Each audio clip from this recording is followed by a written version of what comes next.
আমার নবীজির ওসিলায় কিবলা পরিবর্তন করে দেন আমার আল্লাহ। ওরে ওহাবের গোষ্ঠী, তাও কি তোমরা বোঝো না আমার নবীজির ইচ্ছা আল্লাহর দরবারে কতটা সম্মানের? এটা দেখেও তো তোমাদের বোঝা উচিত। তোমরা কেন নবীজির শানে বেয়াদবি করো, নবীজির সম্মান ছোট করতে চাও? তোমরা যেহেতু বলো, মাঝে মধ্যেই বলো তোমরা নাকি নবীর মতন, নবী নাকি তোমাদের মতন, তোমরা একবার ইচ্ছা করে দেখো না কিবলা পরিবর্তন হয় কিনা। হাদিসটা এসেছে সহিহুল বুখারীর প্রথম খণ্ড 39 নম্বর হাদিস। ওমর ইবনে খালিদ রহমাতুল্লাহ আলাই বারা ইবনে আজিব রাদিয়াল্লাহু আনহু থেকে বর্ণিত যে নবী করিম সাল্লাল্লাহু আলাইহি ওয়াসাল্লাম মদিনায় হিজরত করে সর্বপ্রথম আনসারদের মধ্যে তার নানাদের গোত্র আবু ইসাক রহমতুল্লাহ আলাই বলেন বা মামাদের গোত্রে এসে ওঠেন। তিনি 16-17 মাস বাইতুল মুকাদ্দাসের দিকে সালাত আদায় করেন, কিন্তু তার পছন্দ ছিল, অর্থাৎ আমার নবীর পছন্দ ছিল তার কিবলা বাইতুল্লাহর দিকে হোক।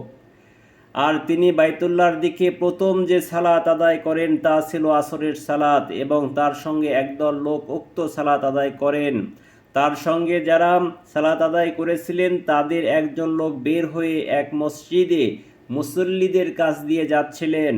তারা তখন রুকু অবস্থায় ছিলেন। তখন তিনি বললেন, আমি আল্লাহকে সাক্ষ্য রেখে বলছি যে এইমাত্র আমি রাসূলুল্লাহ সাল্লাল্লাহু আলাইহি ওয়াসাল্লামের সঙ্গে মক্কার দিকে ফিরে সালাত আদায় করে এসেছি।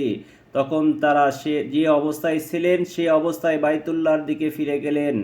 রাসূল করিম সাল্লাল্লাহু আলাইহি ওয়াসাল্লাম যখন বাইতুল মুকাদ্দাসের দিকে সালাত আদায় করতেন তখন ইহুদিদের ও আহলে কিতাবদের কাছে এটা খুব ভালো লাগতো।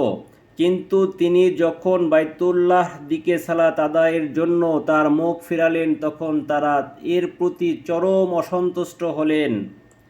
আমার নবীজির ইচ্ছায় আল্লাহ কিবলা পরিবর্তন করে দেন। এরকম আরও অসংখ্য হাদিস রয়েছে যেগুলো আমার নবীজি চাচ্ছিলেন, আল্লাহ সেটাই কবুল করে নিয়েছেন। এত দলিল থাকার পরেও ওহাবিরা নবীজির শান সহ্য করতে পারে না। এর আগেও আমি অসংখ্য হাদিস পোস্ট করেছি আমার এই পেজেই, যেখানে নবীজির শানমান তুলে ধরেছি, যেগুলোর বিরোধিতা অনেক আলে হাদিস শায়েকেরা করেছে। অনেক আলে হাদিস শায়েকেরা বলেছে এগুলো জাল হাদিস, জয়ীফ হাদিস, অনেক ধরনের ভণ্ডামি করেছে। অথচ ওই হাদিসগুলো রয়েছে সহিহুল বুখারীতে। আগামীতে আরও নতুন নতুন হাদিস আসবে, যেগুলো হাদিস দেখলে ওহাবি খারিজি নজদিরা সহ্য করতে পারবে না। যখনই দেখবে সেই হাদিসগুলোর মধ্যে আমার নবীজির শান, তখনই দেখা যাবে তেলে বাগুনে জ্বলে ওঠা শুরু হয়েছে এবং আমাদেরকে বিভিন্ন ধরনের ফতোয়া দেওয়া শুরু করেছে। তো যাই হোক, ওহাবি খারিজি নজদিরা জ্বলবে, এটাতে আমাদের শান্তি।